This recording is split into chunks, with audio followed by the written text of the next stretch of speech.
বাস হলো হলো তো দেখো।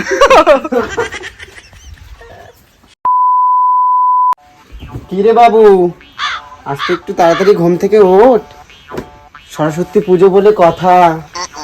কিসের একটু তাড়াতাড়ি ঘুম থেকে উঠে দেখবি কোন মেয়ে কেমন সেজেছে।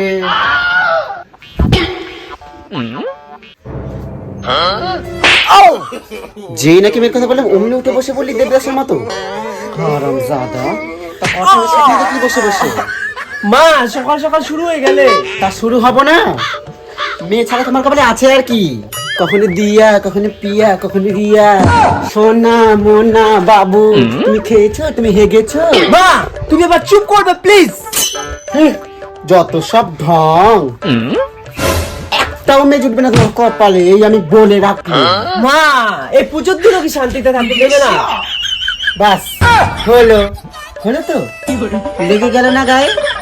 লাগবে, মায়েদের কথাটা একটু বেশি গায়ে লাগে। এটাই যদি গার্লফ্রেন্ড বলতো তাহলে বাবু সোনা বলে ললিপপ খেতে খেতে হেসেই উড়িয়ে দিত। হয়েছে হয়েছে, বলো তো এবার কি করতে হবে?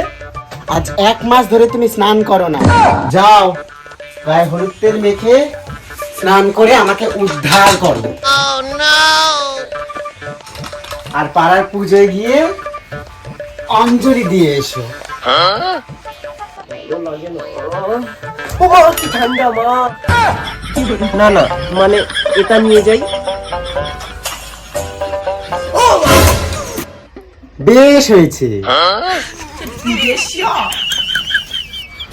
মা তুমি কি ট্যাঙ্কের জলে বরফ মিশিয়ে রেখেছো? না বাবা, যারা মাসে একবার স্নান করে তাদের গরম জলও ঠান্ডা লাগে। ও তাই? ও বাবা ঠান্ডা।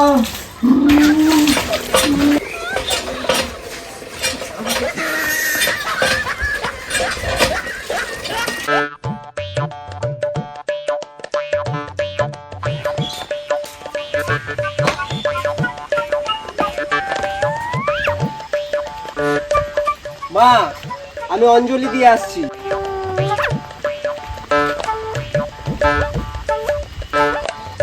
এই যে শোনো, একটু সরস্বতী মাকে বলো যেন তোমাকে একটু সৎ বুদ্ধি দেয়।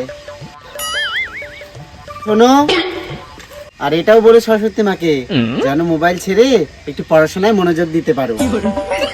আরো শোনো, দাঁড়াও, বলো তো এবার কি বলবে? কি আর বলবো, জানোই তো তোমার বাবার ফোনটা নষ্ট হয়ে গেছে, তা তোমার ফোনটা বাবাকে দিয়ে দিও।